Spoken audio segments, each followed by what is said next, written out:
Good morning. I'm Pastor Kim Risedorph, and we are here to worship God. In this unique hour of the week, we have the opportunity to pause and to consider the things that really matter. If you're new to Asbury, welcome. I think it takes a little extra courage and intention and effort to try out a new faith community, and we're grateful you chose to be here today. If you're familiar with Asbury, it's your presence and your commitment that make this a community of faith. And so as always, I'm going to ask you to find time this morning to greet someone you do not yet know by name, because it is in seeing each other and welcoming each other that we know the love of God is present in our lives and in our community. Today we're starting a new 2-week series called Leaving a Legacy. And our focus this morning is leaving a legacy of love. As part of the celebration, we'll be honoring and remembering our 20-year partnership with Habitat for Humanity. So there's a lot going on. Let's get started. We always start worship by bringing in the light of Christ. It's that time where we inhale and exhale and prepare our hearts and our minds for worship. And I invite you to allow yourself to be present, to be attentive, to be engaged in this unique hour of the week. And maybe to start gently asking yourselves, what legacy do you want to leave? What do you want to be known for? Because it's in worship that we ask the questions that matter. Let us worship together.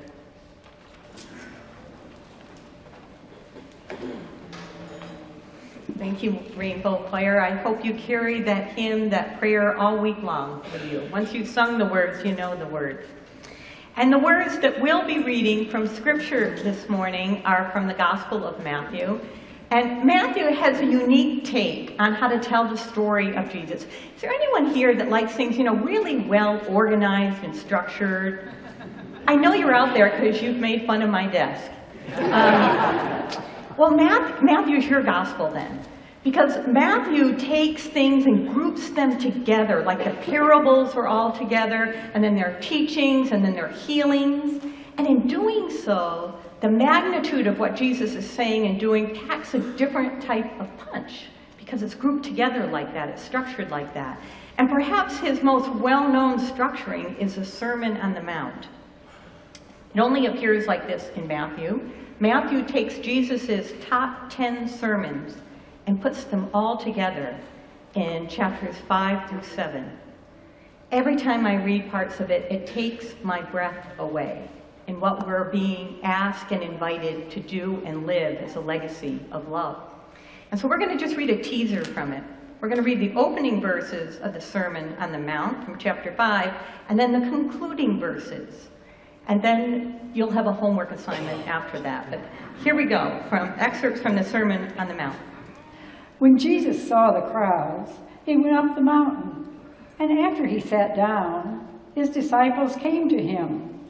Then he began to speak and taught them, saying, "Everyone then who hears these words of mine and acts on them will be like a wise man who built his house on a rock. Then rain fell, the floods came, and the winds blew and beat on that house. But it did not fall, because it had been founded on rock. And everyone who hears these words of mine and does not act on them will be like a foolish man who built his house on sand. The rain fell, the floods came, and the wind blew and beat against that house, and it fell, and great was its fall." Now, when Jesus had finished saying these things, the crowd was astonished at his teachings, for he taught them as one having authority, and not as their scribes. To hear and to act on the teachings of Jesus is how we learn to live in love and leave a legacy of love. One translation of this scripture said, "These teachings aren't optional. They're a foundation for a life well lived." What are these teachings, you ask, in the Sermon on the Mount? Because we kind of skipped over them in our reading today. Well, this week, I'm asking us to find time to read the Sermon on the Mount, chapters 5 through 7. Just a little bit each day. It's 105 verses, divided by 7, divided by 6, however you want to do it. Maybe read it out loud as a family. And pause whenever something touches your heart or grabs your imagination. You could read it in your small group and ponder it. Let us take this as an invitation for guidelines on how to live a legacy of love, to read through the Sermon on the Mount. As I've said before, I'm not aware of any negative side effects to reading the Bible outside of Sunday worship. So let's give it a try, and we'll check in during the week, and I promise you it will take your breath away. May it be so for us. Okay, that was kind of tricky, but I picked it because I love the words, and maybe we'll sing it again until it becomes familiar in future worship services. So thanks for giving that your wholehearted effort there. The words are still great, and the words of the Sermon on the Mount are still great. Mary Baker Eddy was a religious leader in the 19th century, and she wrote about the Sermon on the Mount from the Gospel of Matthew. She said it was her sense that if that Sermon on the Mount was read every week and obeyed, that would be enough for Christian practice. And that's exactly what we're going to experiment as we read this during the week. Its essence is the Sermon on the Mount teaches us how to live in relationship to God, in relationship to each other, and in relationship to our possessions, including money. So that's your teaser, to go home and read it during the week. It's a radical teaching, and when we read it, it takes intentional effort to not just hear the words, but to act on them, to let them be foundational guidelines to our life. But whatever challenge it presents to us, that's nothing compared to the challenge to the original hearers of the teachings from the Sermon on the Mount. There are some archaeological sites, where we know about a baseline for how Romans prayed around the time of Jesus. One of those archaeological sites is in Bath, England, and what we know is that the understanding of prayer at that time was to take leaden tablets and to write a prayer on them, and then you throw them into the hot springs. But if you look carefully at some of the ones that are still, the little bit of information we can get from some of the tablets that survive, these are not what we would call prayers. They're curses. Really. If something happens to you, and you would toss in a tablet, let's say someone did something wrong to you, you would toss in a prayer that hoped the person would get intestinal parasites. Or, they had all sorts of things. Some so scatological I don't even want to say them in worship.